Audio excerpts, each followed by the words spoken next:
Reconociendo, mi Dios, tu redención, Señor. Reconociendo, Padre eterno, que tú nos redimiste, Señor, nos perdonaste y nos concediste, Señor, en tu bondad, el poder ser hechos hijos tuyos y pueblo, Señor, tuyo, Padre eterno. Por eso, Padre amado, venimos reconociendo que tú eres nuestro Padre y nuestro Elohim, que eres tú el que nos sustentas y nos fortaleces y nos guardas y nos ayudas, que eres tú el que nos has dado no solamente la gracia del Cordero Santo, Padre eterno, sino también la unción de tu Santo Espíritu, en quien tú nos fortaleces para que podamos vivir como es digno de nuestro Señor y digno de nuestro llamamiento. Padre, gracias porque hasta el día de hoy tú has sido fiel para con todos nosotros, porque tú, Señor, nos has ayudado y nos has sustentado y nos has guardado. Padre eterno, gracias por el perdón de nuestros pecados y te pedimos perdón, Señor, si hemos pecado contra ti o contra nuestro prójimo, Señor, y que tú nos ayudes, Padre eterno, a seguir buscando, Señor, tus sendas de justicia y de verdad. Padre eterno, gracias, Señor, por este momento, Señor, por este lugar. Que tu paz, Señor, sea sobre la casa de Adolfo y Anita, Señor, y asimismo, Señor, sobre la casa de cada uno de nosotros. Padre, confiamos, Señor, en que tú, Señor, proveerás lo que cada uno necesita, Señor, conforme a tu misericordia y a tu buena voluntad. Gracias por el vestido, gracias por el techo, gracias por el alimento, gracias por la salud, por las fuerzas, las habilidades y las capacidades que tú nos has dado. Padre eterno, pero sobre todas las cosas, Señor, gracias por tu palabra, por el Evangelio, Padre eterno, y gracias, Padre eterno, por todo lo que tú has hecho por nosotros y harás por nosotros. Te pedimos por aquellos que aún no te conocen, Padre amado, que en tu misericordia, Señor, tú concedas que la luz gloriosa del Evangelio de la verdad de nuestro Señor Jesús Nazaret llegue a sus oídos, llegue a sus vidas, que tú me concedas en este día poder ser un instrumento útil en tus manos, para que tu palabra, tu mensaje de vida, llegue, Señor, a esta generación y a esta humanidad, a todos aquellos que conforme a tu voluntad tú permitas que puedan oír. Te pedimos por nuestros familiares, parientes y amigos, por los que ya te conocemos, Padre eterno, por los que ya buscamos tus caminos, que tú nos ayudes, y asimismo por aquellos que aún no te conocen, abre los ojos, los oídos, el corazón y el entendimiento de cada uno de ellos. Ten misericordia de aquellos, Señor, que están en esclavitud aún, Señor, del pecado, en esclavitud de la carne, de los deleites y placeres de la carne, y en las vanidades y vanaglorias de este mundo, Padre eterno. Rompes con tu palabra, Señor, que es como esa espada de doble filo, rompe cadenas y ataduras, Padre eterno, y trae liberación y salvación sobre esta generación, sobre esta humanidad. Te pedimos primeramente por la casa de Judá, por el pueblo judío, y te damos gracias por todo lo que estás haciendo en la casa de Judá, por todos los que están creyendo al Evangelio, Padre eterno, por todos los que están viniendo, Padre eterno, a tus caminos, a los pies del Cordero Santo, y asimismo te pedimos por toda la casa de Efraín, que aún se encuentra en las naciones, Padre eterno. Padre amado, gracias. Te pedimos por los que están en necesidad, por los que están enfermos, por el pobre, por el huérfano, por la viuda, por el desamparado, Señor, por esta nación y por todas las naciones, por la guerra que hay allá en Rusia, en Ucrania, Padre eterno, que seas tú teniendo misericordia y clemencia de estos pueblos, Padre eterno. En el nombre maravilloso y poderoso de nuestro Señor Jesús Nazaret, te damos y te bendecimos y te damos gracias. Amén, Señor. Amén.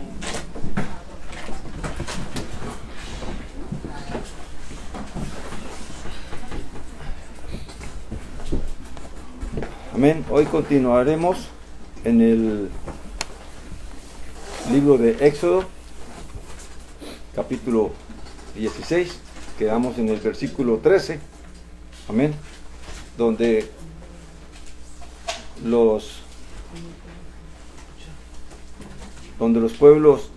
el pueblo de Israel ya ha salido de Egipto, ¿verdad? Ha sido redimido y va camino al monte Sinaí. Amén. Y en el caminar ya han gastado aproximadamente un mes y ya las provisiones se han agotado, y ahora la gente se queja porque tiene falta de pan. Amén. No tiene alimentos, y el Eterno entonces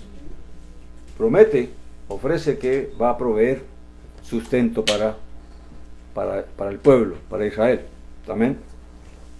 Una de las cosas que aprendemos de estos pasajes es que como Elohim, ¿verdad?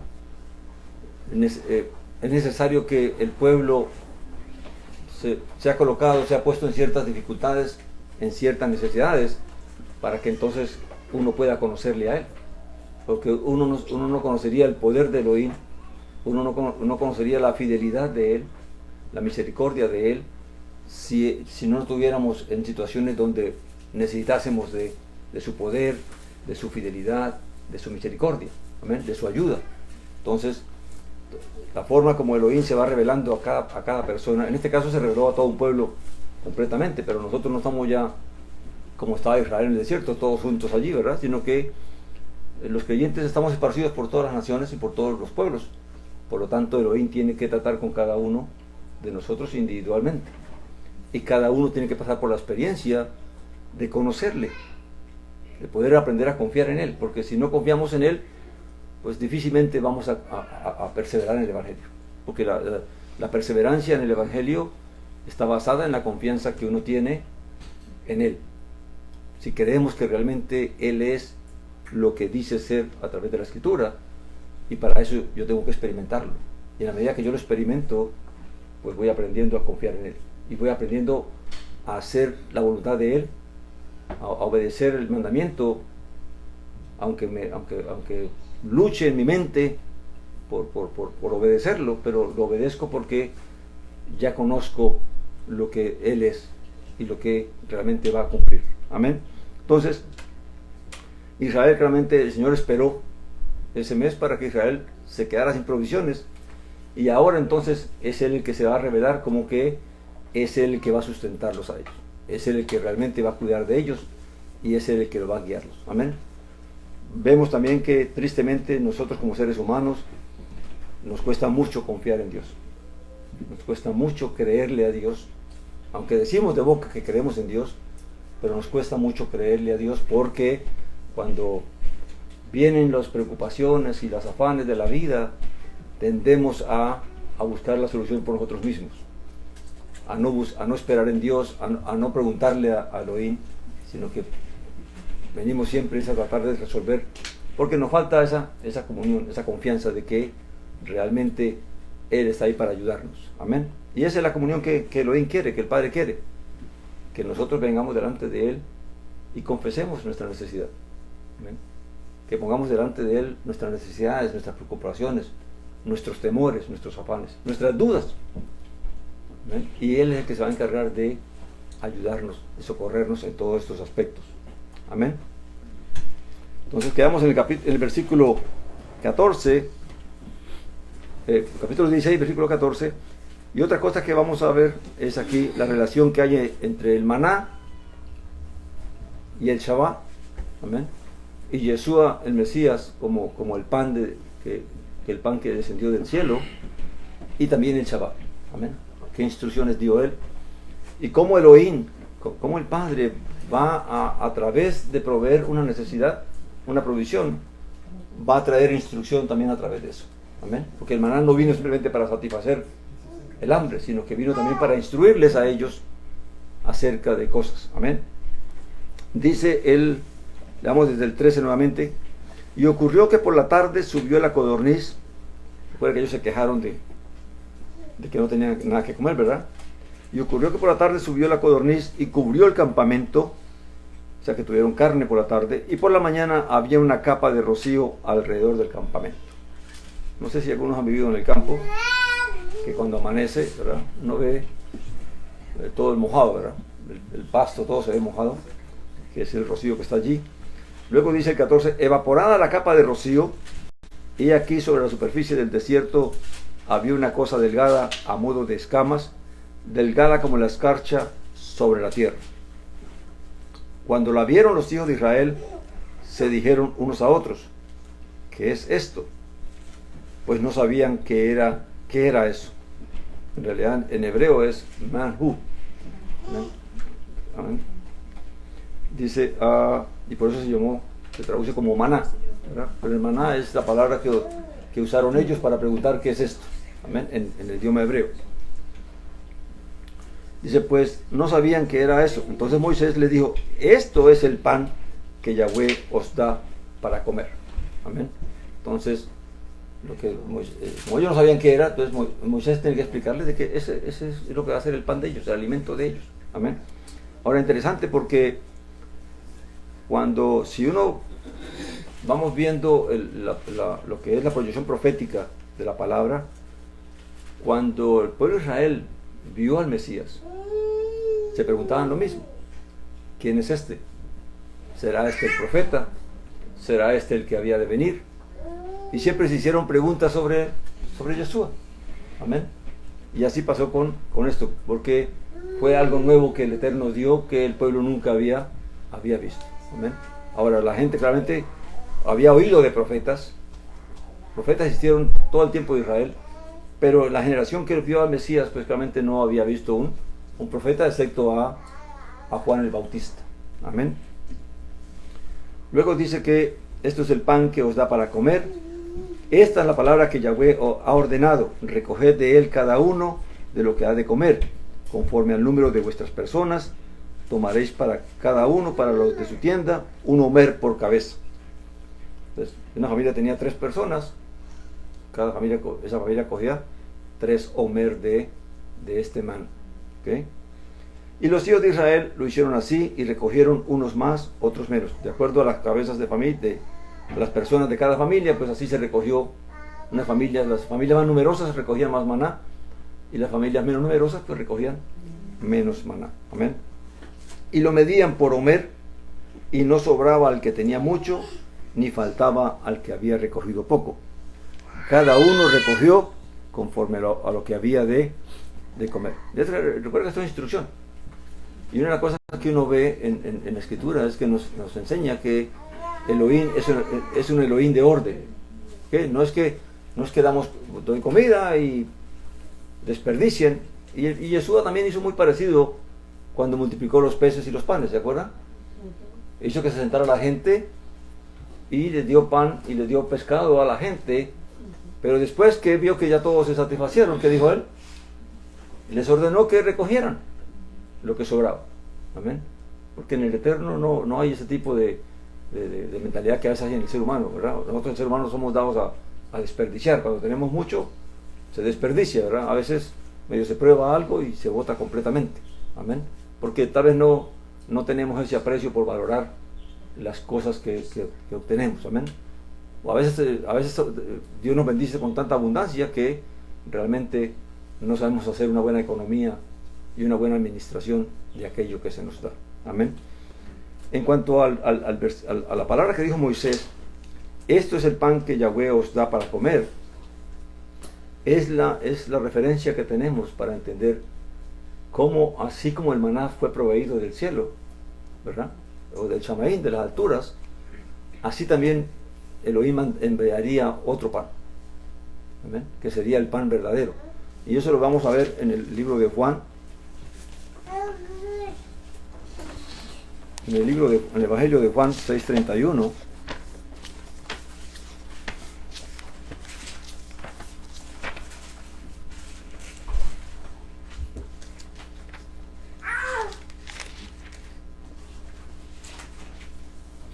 Y esta conversación se da después de que el Mesías había multiplicado los panes y los peces y la gente había comido. Y lo estaban buscando, ¿verdad? Y él les dijo, pues, me buscáis porque comiste y te saciaste, ¿verdad? O sea, como que conociendo el corazón del hombre, que el hombre busca aquello que le conviene, ¿verdad? Y luego entonces allí, cuando él les dice de que el 6 a... 31. Leamos desde el 27, vamos a leer para entender la conversación. 6:27 dice: trabajad no por la comida que perece, sino por la comida que a vida eterna permanece, la cual el Hijo del Hombre os dará, porque a este selló Elohim el Padre. Amén.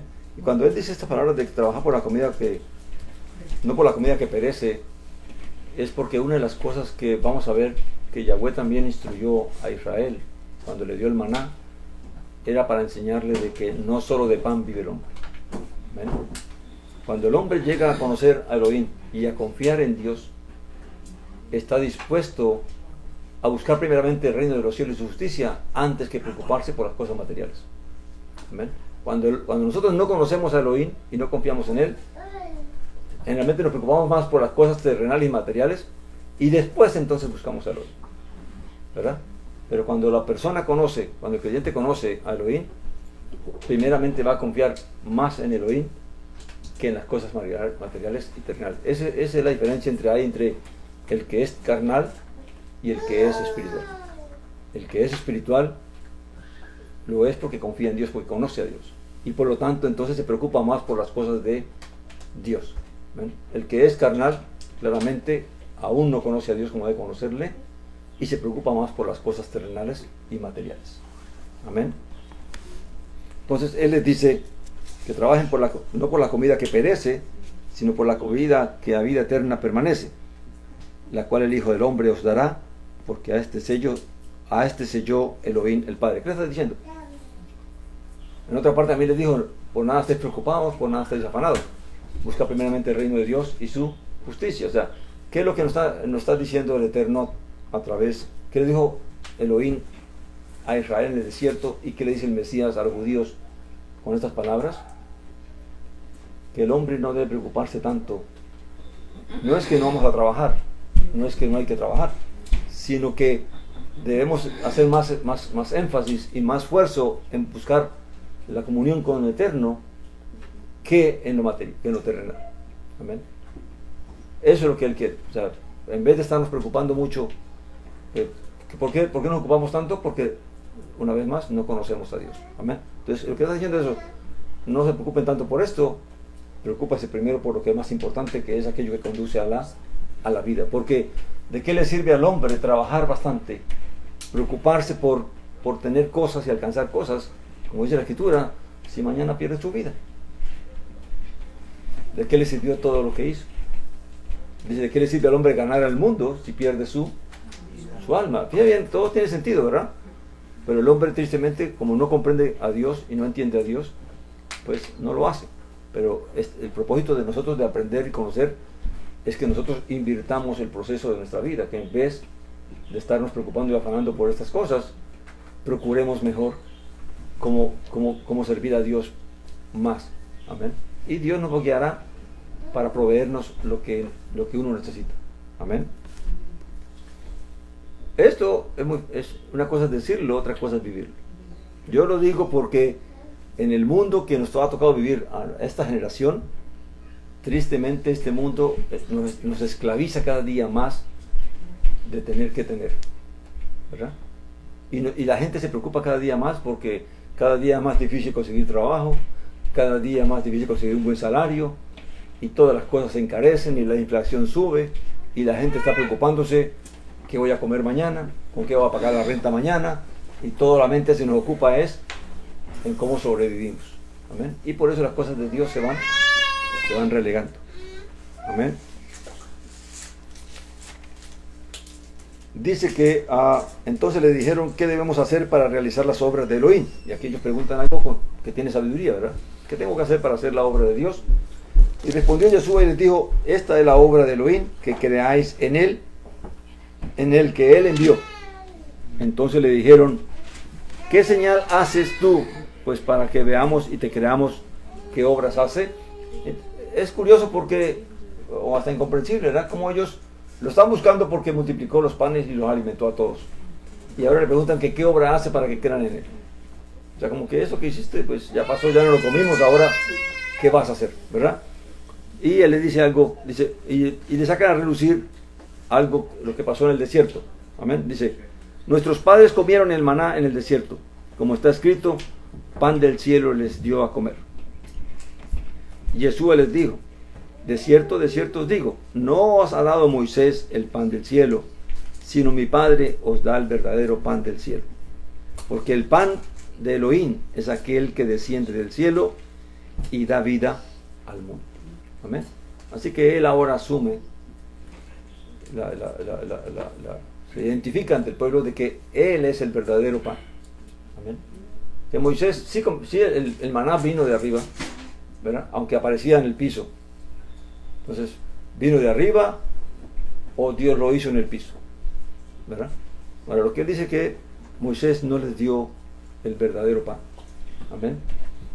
Y aquí hay que tener una referencia, porque si al pan la entendemos como la palabra, como la instrucción, entonces claramente está diciendo que la instrucción que dio Moisés, el alimento que dio Moisés, no era el verdadero.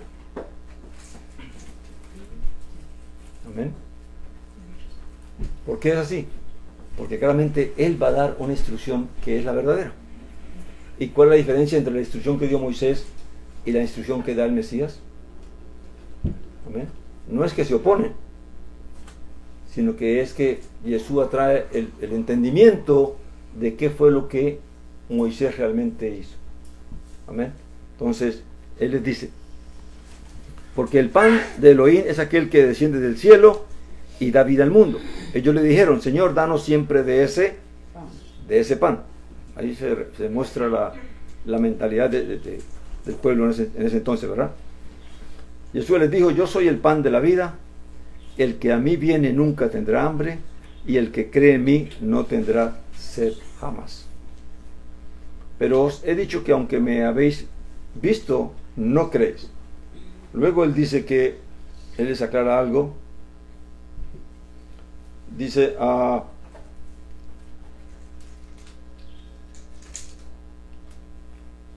perdón. Demos el 50 en adelante, dice el 48, perdón. Dice, yo soy el pan de vida. Vuestros padres comieron el maná en el desierto y murieron. Este es el pan que desciende del cielo, para quien coma de él no muera. Yo soy el pan vivo que descendió del cielo. Si alguno come de este pan, vivirá para siempre. Y ciertamente el pan que yo daré por la vida del mundo es mi carne. Y aquí entonces ya se identifica qué es el pan que realmente se nos ha concedido. Pues el cuerpo del Mesías. Amén. ¿Y cómo comemos al Mesías? ¿Cómo nosotros comemos al Mesías? ¿Y cómo bebemos de él? Cuando participamos de la cena del Señor, ¿verdad?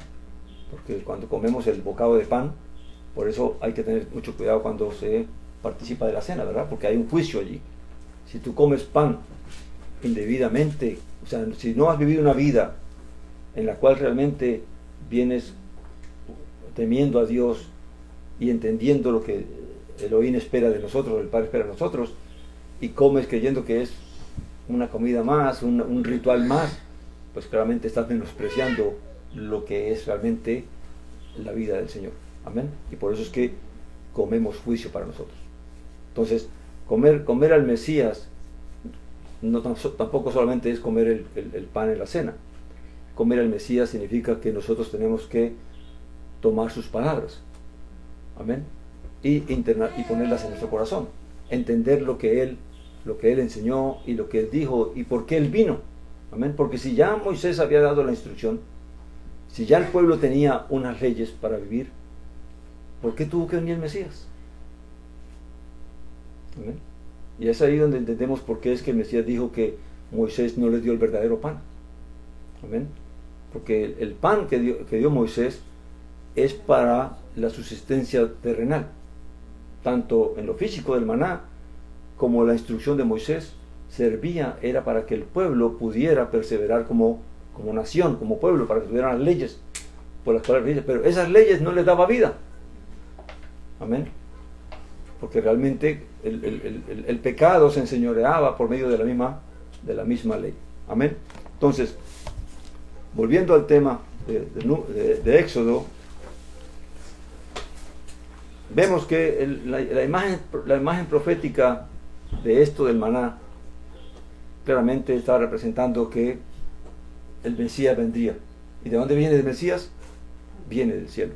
Amén. Ahora, es ahí donde pues no quiero entrar en el tema de cómo se entiende de que él vino del cielo.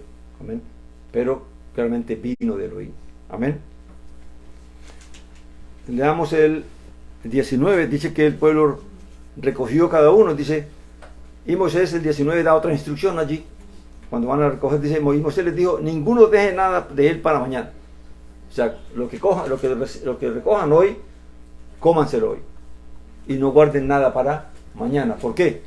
Porque el pueblo tiene que aprender a confiar en Dios.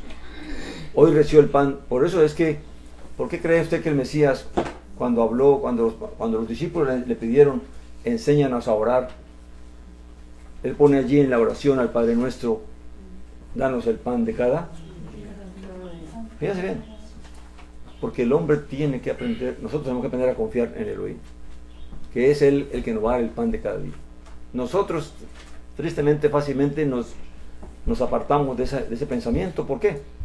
Porque tenemos los ahorros, tenemos el trabajo, la nevera está llena por una semana, ¿verdad? Entonces no pensamos de que mañana tengo que pedir para Dios para que me dé el pan.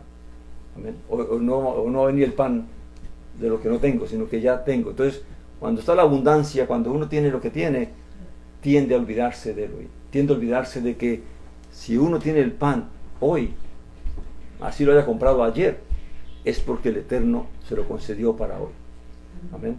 Porque ¿qué pasa si mañana, si hoy me enfermo y no puedo trabajar? Dios no quiera nos libre y nos guarde de que perdamos el empleo. Ya el pan no está asegurado para mañana. Entonces, a veces en esas circunstancias, ¿qué uno qué hace? Ahí sí se acuerda de, Señor, ábreme puertas, que me consiga un trabajo, y siempre estamos buscando a Dios, es en los momentos de más necesidad. Amén. Entonces, Él le da otra instrucción allí. Pero el 20 dice, pero no obedecieron a Moisés, sino que algunos dejaron de él hasta la mañana, y crió gusanos y hedió, o sea, cogió mal olor, y Moisés se enfureció contra ellos. Así pues lo recogían de mañana en mañana, cada uno según lo que había de comer, y cuando el sol calentaba, se derretía. Y sucedió que en el 6º día recogieron pan doble, 2 homeres para cada uno, y todos los principales de la congregación acudieron a Moisés y se lo declararon. O sea, llegó el 6º día, a partir de que el maná cayó, y ese día se les ordenó que tomaran doble ración, porque en el Shabbat, al día siguiente, Dios no iba a mandar maná, el maná no iba a aparecer, no iba a haber maná, por lo tanto ellos tenían que, y uno se pregunta por qué estas instrucciones a través de esta maná, de este alimento.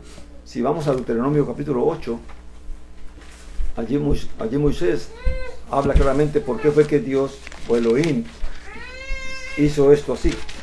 Amén. Dice el 8.2 de Deuteronomio: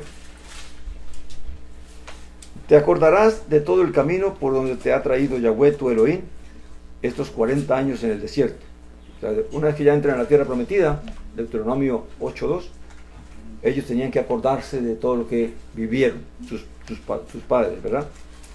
Dice, estos 40 años en el desierto, para humillarte y probarte, para saber lo que había en tu corazón, si guardarías o no sus mandamientos. Entonces, aquí vemos que realmente la intención de Dios. Ahora, ¿Dios sabía que ellos iban a guardar el mandamiento? ¿O no lo sabía? Sí lo sabía. Entonces, ¿por qué la Escritura nos dice que Elohim lo hizo para probarlos, para afligirlos y probarlos, para saber lo que había en el corazón de ellos? ¿Para quién tenía que revelarse eso? No para él, porque él sabía que ellos no lo iban a hacer, sino para ellos mismos, para demostrarles a ellos mismos que no obedecerían, que aun cuando Elohim los afligió, los hizo pasar necesidad, los hizo pasar, era para demostrarle a ellos mismos que no pasaban la prueba, que aun cuando se les daba la instrucción, ellos no iban a obedecer. Amén. Y no obedecieron cosas tan sencillas como que no dejen nada para mañana, que mañana va a haber provisión, y aún así la gente no obedeció. Amén. El 3 dice: por eso te afligió y te dejó padecer hambre, para sustentarte con el maná que no conocías, ni tus padres habían conocido, para hacerte saber que no solo de pan vive el hombre, sino que el hombre vivirá de todo lo que sale de la boca de Yahweh. Amén. Fíjate que cuando la persona llega a confiar en Elohim, y esto lo vamos a entender porque cuando una persona, Dios lo llama para servirle, tiene que olvidarse de lo terrenal. Amén. Estamos hablando de los que Dios llama para servirle. Amén. Los profetas tuvieron que olvidarse de cosechar, de tener sus tierras, de cultivar las tierras, y se consagraron a esperar solamente la voz del Eterno. Todos los días estaban en ese espíritu de esperar que el Eterno les hablara. Amén. Pero ellos, ¿se acuerdan lo que pasó con Eliseo? Cuando Elías le puso la capa, Eliseo estaba ocupado en sus faenas de arar la tierra para cultivar. Pero cuando Elías vino y le puso la capa, ¿qué hizo él? Fue y cogió los bueyes con los que estaba arando, ¿verdad? Y los sacrificó. E hizo comida para todos los obreros. ¿Pero por qué hizo eso Eliseo? Porque claramente estaba renunciando al mundo terrenal. Y ahora se iba a dedicar era a servir a Elohim. Amén. Ya no iba a volver más a labrar la tierra, ni a esas cosas, ni a ocuparse en esas cosas, sino que ahora su mente iba a estar era a lo que Elohim lo llamara a hacer. Y por eso siguió a Elías. Amén. Y después se dedicó, ahora, ¿de qué vivían los profetas? Pues Dios les proveía por medio del pueblo. El pueblo cada vez que el pueblo los buscaba para que les ayudaran en algo, siempre tenían un presente. Y ellos se sostenían con esos presentes. Amén. Si recordamos la historia de Saúl, cuando Saúl fue a consultar a Samuel por las asnas de su padre, ¿qué le dijo el siervo? Teníamos que llevar ¿un qué? Un presente. Entonces los profetas se sostenían era con lo que el pueblo les proveía, pero ellos ya no se dedicaban a las cosas terrenales. Amén. ¿Por qué? Porque claramente el que es siervo de Dios aprende esta lección. No solo de pan vive el hombre, sino de toda palabra que sale de la boca del Eterno. Por eso cuando Yeshua cumple los 30 años y desciende a las aguas para que lo bautice Juan el Bautista, ya él no se ocupa más de nada. Si antes fue carpintero, o si antes fue cualquier cosa, oficio que él tuviera, ¿verdad? Hasta los 30 años, hasta ese día, él siguió. Juan, ¿qué hizo? Tan pronto recibió el llamado, se fue al desierto. Y en el desierto predicaba. ¿Y qué comía? Miel y langostas. Amén. Entonces, claramente, esto no es para todo el pueblo, ¿verdad? Hay pueblo que está llamado a vivir una vida de labores, de trabajar, de hacer, pero hay otros que están llamados a vivir solamente por la palabra. Amén. Y a servir a Dios por la palabra y no preocuparse por las cosas terrenales. Amén. Entonces, el llamado a los discípulos, ¿cuál fue? El mismo. Cuando empezaron a seguir a Jesús el Mesías, abandonaron las redes, abandonaron las barcas, abandonaron lo que hacían, ¿verdad? El que cobraba tributos abandonó su negocio y se dedicó ¿qué? A seguir al Eterno. ¿Okay? Porque ese es la prueba, una prueba muy grande para una persona, ¿verdad? El que realmente Dios llama a alguien porque Dios sabe que tiene corazón para seguirlo, y tiene espíritu para seguirlo, y tiene espíritu para obedecerle. Amén. O de acuerdo también al llamado que Elohim tiene para cada uno. Amén. Volvamos al capítulo 16 de Éxodo. Y fíjense que los profetas no andaban pidiéndole al pueblo nada, ni exigiéndole al pueblo nada. Amén. Ni aún los mismos sacerdotes, porque ya la ley establecía que los sacerdotes eran sustentados con el diezmo, ¿verdad? Pero los profetas no. El profeta no recibía del diezmo. El profeta recibía era de lo que el pueblo le proveía. O Elohim mismo le proveía. Amén. Luego dice entonces que cuando las personas, llegó el sexto día y empezaron a recoger doble, los líderes del pueblo fueron a Moisés, en el versículo 23. Y él les dijo, esto es lo que Yahweh ha explicado. Mañana es Shabbat, sea reposo, o Shabbatón, Shabbat, santo para Yahweh, un reposo para el Eterno, ¿verdad? Lo que habéis de hornear, hornead, y lo que habéis de cocinar, cocinad, y todo lo que sobre, depositadlo para conservarlo hasta la mañana. Amén. Hasta aquí no está la orden de que no haya fuego. Amén. Aquí ellos van recibiendo las órdenes a su tiempo, ¿verdad? Entonces claramente le dice, preparen lo que tienen que preparar hoy, y lo que sobre se guarda para mañana. Entonces, porque mañana no se va a dañar, no va a coger mal olor, ni va a coger gusanos, ¿verdad? Dice, el 24 dice, y lo depositaron hasta la mañana como Moisés había ordenado, y no hedió, o sea, no tomó mal olor, ni hubo gusano, ni hubo en él gusano. Y Moisés dijo, comedlo hoy, porque hoy es Shabbat para Yahweh, hoy no lo hallaréis en el campo. O sea, esta palabra claramente se lo dijo, fue el día del Shabbat, ¿verdad? Hoy pueden comer el maná que sobró. Amén. 6 días lo recogeréis, pero en el 7º día, el Shabbat, no lo habrá en él. Amén. Como queriendo decir, Dios va a sustentar, y este es un mensaje para la humanidad completa, Dios va a sustentar la humanidad por 6 días. Amén. Pero habrá un día en que claramente Dios reposa. Estamos esperando que venga ese día, que es el día de cuando el Mesías retorne para reinar sobre la tierra. Amén. Cuando venga el Shabbat, el reino de Dios a la tierra. Amén. Luego dice que 6 días lo recogeréis, pero en el 7º día el Shabbat no lo habrá en él. Sin embargo, aconteció que algunos del pueblo salieron a recoger en el día 7º y no encontraron. O sea, la gente no volvieron a creer. Amén. Por lo que Yahweh dijo a Moisés, ¿hasta cuándo rehusaréis guardar mis mandamientos y mis leyes? En realidad, lo que dice aquí mandamientos es los misbot, y la ley es mi toratí, mi torató, mis instrucciones. Amén. Mirad que Yahweh os dio el Shabbat, por tanto en el 6º día os da pan para 2 días. Que cada uno se quede en su sitio y nadie salga de su lugar en el 7º día. Y reposó el pueblo el 7º día.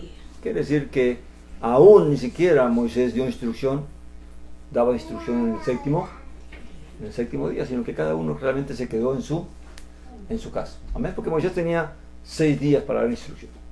Amén. Pero el 7º día también él reposaba. Amén.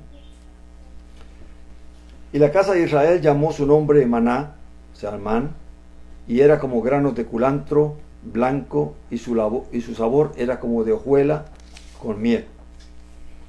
Moisés dijo esto es lo que Yahweh ha ordenado: llenad un homer de él para conservarlo por vuestras generaciones, para que vean el pan que os hice comer en el desierto cuando os saqué de la tierra de Egipto. O sea, Dios ordenó a través de Moisés que se guardara un homer de eso, ¿sí?, para las generaciones, ya que ese homer iba a pasar los tiempos y no se iba a dañar.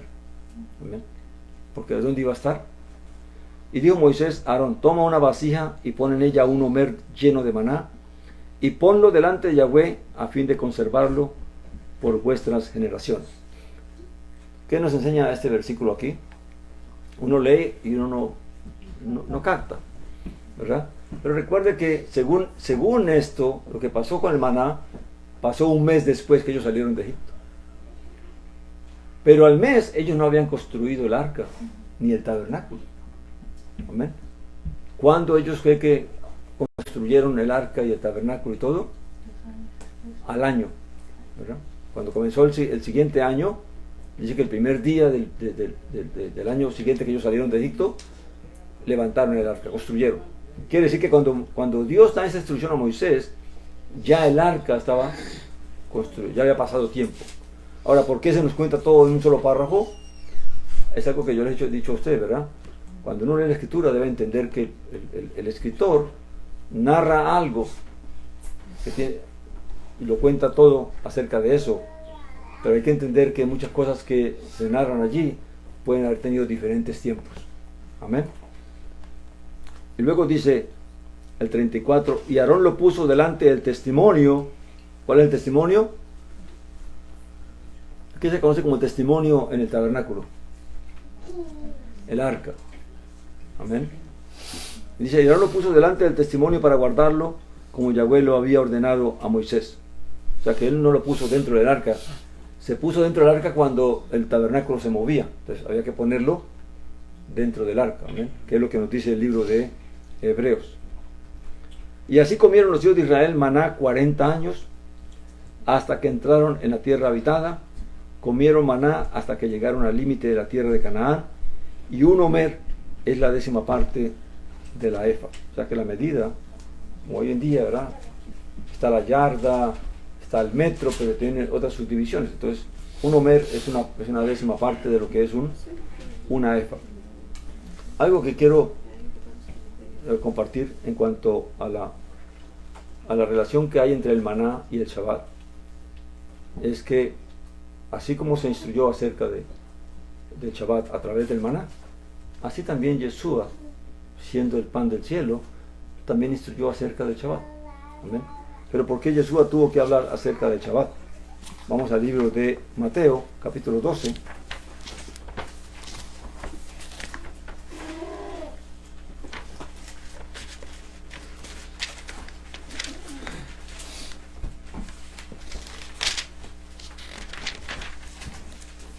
Mateo 12 dice así: en aquel tiempo iba Yeshua por los sembrados, o sea, por los sembrados de trigo, ¿verdad? Y sus discípulos tuvieron hambre y comenzaron a espigar y a comer. Espigar es que cuando usted va, jala la espiga y están los granitos ahí, ¿verdad? Te quedan en la mano. Dice, al verlo los fariseos le dijeron, mira, tus discípulos están haciendo lo que no es lícito hacer en Shabbat. ¿Qué decía la Torá de Moisés, la instrucción de Moisés? Que el Shabbat es un día de reposo, ninguna obra de siervo haréis en él. Amén. Ahora, el mandamiento, y aquí es donde vamos a entender que no hay ninguna discrepancia entre lo que Yeshua enseñó y lo que enseñaba la instrucción de Moisés. Amén. Simplemente que es que Yeshua viene a dar al pueblo un entendimiento que el pueblo no tenía o no había podido obtener de la misma Torah. Amén. Y dice él les dijo, ¿no habéis leído qué hizo David y los que estaban con él cuando tuvo hambre? ¿Cómo entró en la casa de Elohim y comieron los panes de la proposición? ¿Ustedes saben qué son los panes de la proposición? ¿No? Bueno, cuando Elohim ordenó construir el tabernáculo, ¿verdad? El tabernáculo era como una tienda grande y una tienda en el centro pequeña, ¿verdad? Y esa tienda de adentro estaba dividida en dos partes. Una que llamaba el lugar santo y la parte donde estaba el arca escondida detrás de un velo, se llamaba el lugar santísimo. Pero antes, en el lugar santo, estaba el candelabro que se encendía todas las noches, estaba un altar para incienso delante del velo y al otro lado estaba una mesa. En esa mesa, todos los Shabbat se debían poner 12 panes. Todos los Shabbat. Amén. Entonces cada Shabbat se sacaba el pan de la semana pasada, todo ese pan estaba ahí 7 días. Ese Shabbat se sacaba y se traía pan nuevo. Entonces a esa mesa se llamaba, o a esos panes se llamaban los panes de la proposición, porque cada pan representaba a una tribu de Israel. Quiere decir que Israel estaba representado en el santuario por medio de los panes, ¿verdad? Entonces, ese pan solo podían comérselo cuando se sacaban los sacerdotes, porque era sagrado, había sido un pan que había sido consagrado. Amén. Por lo tanto, solamente podían comerlo gente consagrada. En este caso eran los sacerdotes, ¿verdad? Pero ¿qué pasó? Que David, huyendo de Saúl, se quedó sin provisiones, se quedó sin alimento y andaba con personas, y fue al sacerdote, ¿verdad? Buscando ayuda, y el sacerdote le dice, no tengo nada que darte, lo único que tengo son los panes de la proposición, ¿verdad? Y dice que se los dio y ellos se lo comieron, siendo gente no consagrada. Amén. Entonces, aunque David tenía la consagración del rey, ¿verdad? Pero no era consagrado como sacerdote. Y es aquí lo que Yeshua va a enseñar en cuanto a lo que Israel no entendió acerca de la Torah. Amén. Entonces dice él, ¿cómo entró en la casa de Elohim y comieron los panes de la proposición, que no era lícito, o sea, no era legal comer a él ni a los que estaban con él, sino solo a los sacerdotes?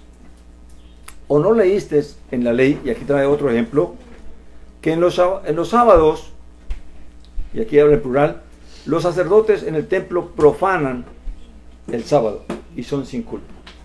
¿Por qué los sacerdotes profanan el sábado y no tienen culpa? Porque en la instrucción de Moisés había mandamientos de que los sábados tenían un ritual diferente. Los sacerdotes tenían que hacer sacrificios, igual que todos los días. Pero para el Shabbat había un ritual diferente, pero había que hacer sacrificios. Había que encender el altar y quemar el sacrificio, ¿verdad? Así que ellos obraban igual que todos los días. Mientras que el pueblo, el séptimo día, no podía hacer ninguna labor. Entonces, ¿cómo es que los sacerdotes sí pueden hacer y son sin pecado? ¿Amén? Y esto quiero traer para que los judíos entiendan que realmente no están comprendiendo bien qué es lo que Dios realmente quería. Amén. Y luego dice, pues os digo que algo mayor que el templo está aquí. ¿Qué quiso decir él con eso? Si lo tomamos en el pensamiento de él y no tratamos de irnos a otra parte, pues claramente está diciendo, mientras los sacerdotes están en el templo, sirven a Elohim. Y por cuanto sirven a Elohim, para Elohim no hay días. Para servir a Elohim no hay un día más sagrado que otro. A Elohim se sirve todos los días. Amén. Entonces, nosotros no somos cristianos o no somos creyentes por 6 días o por un día o solamente en el Shabbat. Somos creyentes todos los días y todos los días oramos y todos los días buscamos a Elohim. No descansamos en eso.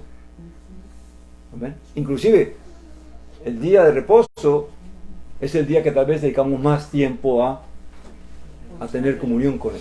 Amén. Entonces cuando él dice, pues os digo que mayor que el templo está aquí, es porque claramente él dice, yo sirvo a Elohim. Amén.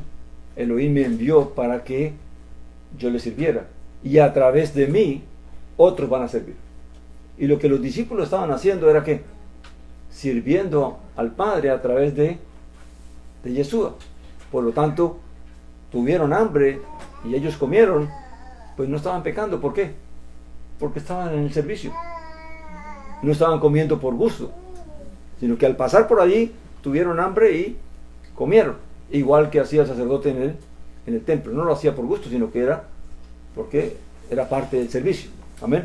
Entonces dice él, el 7 dice, y si hubieras comprendido qué significa misericordia quiero y no sacrificio, no habríais condenado a los inocentes, porque el Hijo del Hombre es Señor del Shabbat. Así como el templo se impone sobre el Shabbat, amén, para los que sirven allí, así también Yeshua, los que sirven a través de Yeshua al Padre, claramente para ellos no hay Shabbat. Yeshua no paraba, y eso es lo que él quiso enseñarle a los fariseos, que eran estrictos para ordenar que el pueblo no hiciera nada en sábado, inclusive abstenerse de hacer misericordia. ¿Amén? El mandamiento, la misericordia está por encima del mandamiento. Eso no lo había entendido el pueblo judío. Amén. Ellos imponían el mandamiento como que esto es lo que hay que hacer y no se puede traspasar. Pero él les decía que eran hipócritas, porque si ellos tenían una oveja y se le caía en un pozo en el Shabbat, iban a ir a rescatarla. Pero al ser humano, si le prohibían a un hombre que había sido sanado, estaba 40 años acostado en un catre allí, y él lo sana y le dice, toma tu catre y vete y vive tu vida libre. Entonces ahora le querían impedir de que no podía cargar el catre porque era Shabbat, cuando estuvo 40 años acostado en ese catre ahí. ¿Amén? Entonces, lo que el pueblo judío no entendió es que lo que es el amor la vida y la misericordia están por encima de el mandamiento. ¿Amén? Eso, él no vino a decir, ya no guarden el Shabbat al pueblo. Él lo que vino a decir es que el que sirve allá, para el que sirve a Yahweh, para el que sirve al Padre, a través de la fe en Jesús el Mesías, no hay diferencia. Por eso cuando Pablo en Romanos habla de que hay quienes diferencian que un día es mayor que otro, y hay quien cree igual todos los días, él lo está diciendo en el sentido de que el que sirve a Dios sabe que para él no hay Shabbat. Saúl no iba a la sinagoga después que fue llamado porque fuera día de reposo. Él iba allí porque claramente sabía que el pueblo descansaba allí, y entonces él llevaba la palabra. Pero él llevaba la palabra todos los días. Yeshua enseñaba todos los días, y en el Shabbat también enseñaba. Entonces, ¿cuándo descansaba Yeshua? ¿Cuándo cumplía Yeshua el mandamiento de descansar de un día? No hay descanso. Entonces, hay que entender que cuando se habla de que Él es el Señor del Shabbat, quiere decir que todo aquel que le sirve a Él entra en ese estatus. Para Él ya no hay un día diferente a otro, porque todos los días son iguales. Amén. Yeshua no tenía diferencia de días. Por eso Él servía y hacía sanidades, y por eso los retaba, ¿verdad? Porque muchas veces hacía sanidades en el Shabbat, y uno decía, pero ¿por qué el Señor se proponía eso de tener que hacer un milagro en Shabbat? ¿Por qué no esperar que hacerlo al día siguiente? ¿Por qué lo hacía? Porque el pueblo se reuniera allí. Amén. Y era la oportunidad para poder hacerlo. Entonces, claramente, si las personas no se reunían, pues el Señor tenía que, al que iba encontrando, iba sanando, ¿verdad? Pero si iba a la sinagoga y venía alguien enfermo, claramente era la oportunidad para sanarlo. ¿Y por qué esperar otro día cuando ya él se iba a ir para su casa o para donde viviera? Amén. Entonces, el punto es, cuando entendemos la justicia, porque lo que el Mesías vino a enseñar al pueblo es la justicia del Padre. Israel, el pueblo judío, no entendió la justicia. Amén. Y la justicia es que claramente la Torá, la instrucción fue dada para el bien, no para que sea una carga, sino para que sea para beneficio del pueblo. Si a una persona le concede los mismos profetas, si el sábado tenían que hacer algo, lo hacían, porque ellos vivían para eso, estaban para servir al pueblo. Amén. Ellos eran los mediadores entre Elohim y el pueblo.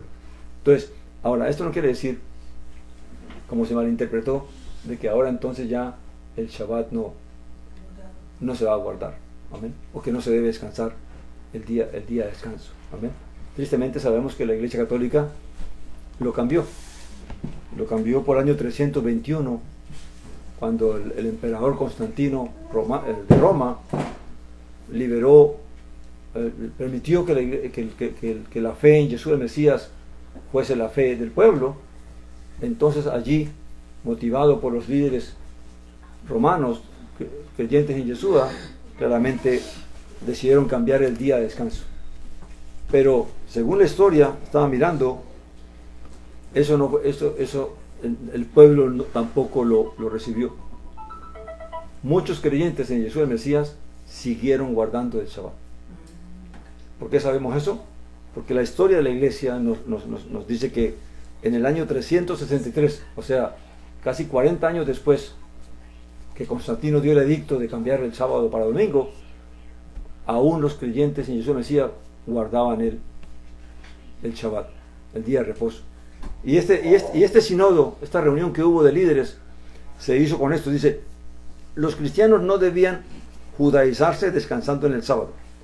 O sea, para los creyentes griegos, los creyentes romanos, que ya no querían guardar el Shabbat porque no querían tener ninguna relación con lo que era judío, cuando veían a un creyente que guardaba el sábado, le decían que él se estaba judaizando, él mismo, porque estaba haciendo algo que era de los judíos. Amén. Claramente no era verdad. Pero le decían eso, era para obligarle, para que él no siguiera guardando el Shabbat, sino que le decían que sino que trabajan en ese día, y los que no obedecían serían considerados anatema, maldecidos, excluidos, rechazados como miembros de la comunidad. O sea, ¿cómo presionaron los creyentes griegos que no quisieron seguir guardando el Shabbat? ¿Cómo presionaron a los creyentes que quisieron seguir guardando el Shabbat? Lo mismo que hicieron los judíos con los judíos que querían creer en Jesús el Mesías. Los amenazaban con que si creían en Jesús el Mesías, los expulsaban de la sinagoga. Estos creyentes griegos hicieron lo mismo con los creyentes que guardaban el mandamiento del Shabbat. Los declararon anatema, o sea, como malditos, como destinados a destrucción. Y entonces los excluían de las sinagogas. Amén. Y así fue que impusieron el domingo. Pero fíjense bien que Elohim, sin pelear nada, hizo que el sábado volviera a ser un día de descanso. ¿Y cómo se hizo eso? ¿Cómo es que hoy tenemos un fin de semana? ¿Cómo es que hoy tenemos 2 días para descansar el fin de semana? El sábado y el domingo. Porque a partir del siglo XIX, por el año 1850, cuando vino la revolución industrial, el pueblo quiso tener más descanso, la gente. Entonces, el día que tomaron después del domingo fue el lunes. La gente descansaba mediodía el lunes y lo llamaban lunes santo, ¿verdad? Pero luego entonces se dieron de cuenta de que eso no era muy conveniente y luego cambiaron para que fuera mediodía el sábado. Y después de tiempo entonces se ocupó todo el sábado, a tal punto que ahora quieren reducir hasta 4 días el día de trabajo, la semana de labor. Amén. Pero fíjense cómo Elohim, nosotros no pudiéramos guardar el día de descanso de este sábado si esa ley no se hubiera hecho, si el pueblo no hubiera pedido ese cambio. O sea que hace 150 años, 170 años, el pueblo empezó a disfrutar de lo que era el sábado. Y nosotros ahora que estamos volviendo a querer realmente guardar lo que Elohim mandó a guardar, ahora se nos concede y podemos descansar también el sábado. ¿Por qué la Iglesia Católica aceptó lo del sábado? Según la historia, era porque la gente, como solamente tenía el domingo para descansar, pues el domingo lo dedicaban para borracharse, para hacer fiestas, entonces no iban tampoco a la iglesia. Entonces dijeron, mejor démosle otro día más para que el domingo puedan asistir en sano juicio a la iglesia. Amén. Y así entonces es que hoy Dios, Elohim, nos concede que hoy tengamos la opción de tener el sábado y tener el domingo. Pero esto 200 años atrás no era posible. Amén. Entonces, ¿qué es lo que aprendemos? Primeramente, que quede como enseñanza para nosotros, es que Elohim nos va a instruir a través de nuestras propias necesidades. No vamos a conocer a Dios, no vamos a conocer al Padre, a menos que realmente Él nos ponga en condiciones donde tengamos que depender de Él. Porque si Él nos bendice y todo el tiempo nos tenemos de más y estamos bien, pues nunca vamos a saber lo que es el poder de Dios, la fidelidad del Eterno. Amén. Por lo tanto, por eso los creyentes tenemos que pasar por aflicciones y ser afligidos en ciertos momentos, para ayudarnos a recordar que dependemos siempre de Él. Amén. Que la vida no está segura, que la salud no está segura, que el trabajo no está seguro, que las riquezas no están seguras, que todo es temporal y todo puede perderse en esta tierra. Amén. Y eso nos enseña a que solamente Él permanece, solamente Él es fiel, solamente Él es confiable. Amén. Y que no nos olvidemos de eso. Amén. Que no nos asustemos por si mañana no hay trabajo, por si mañana no hay salud. Que recordemos que dijo Elohim, no solo de pan ni de lopa. Dios nos ayudará, el Padre nos sustentará y nos guardará. Amén. Si confiamos en Él. Amén. Vamos a orar para terminar. Póngase pie, hermano. Padre Santo y Padre bueno, Bendito y alabado sea tu nombre. Gracias te damos, Padre eterno, por este tiempo, por la palabra, Señor, que hemos compartido. Permite, Padre eterno, que al menos se quede en nuestro corazón, Señor, que tú eres fiel y que tú eres bueno. Y que tú, Señor, nos ayudarás, que tú no dejas avergonzar a nadie que confía en ti. Y que aun cuando vengan las necesidades, Padre eterno, podemos confiar plenamente en ti, Padre eterno. Que no podemos confiar en las cosas materiales y terrenales que tú nos provees, sino que en ti, que eres el que las provees, Padre amado. Ayúdanos, guíanos y permite que esta palabra permanezca en nuestro corazón y en nuestra mente, Padre eterno. Sí, sí. En el nombre maravilloso y poderoso de nuestro Señor Jesús Nazaret, te alabamos y te bendecimos y te damos gracias. Gracias, Señor. Amén. Amén. Amén. Amén.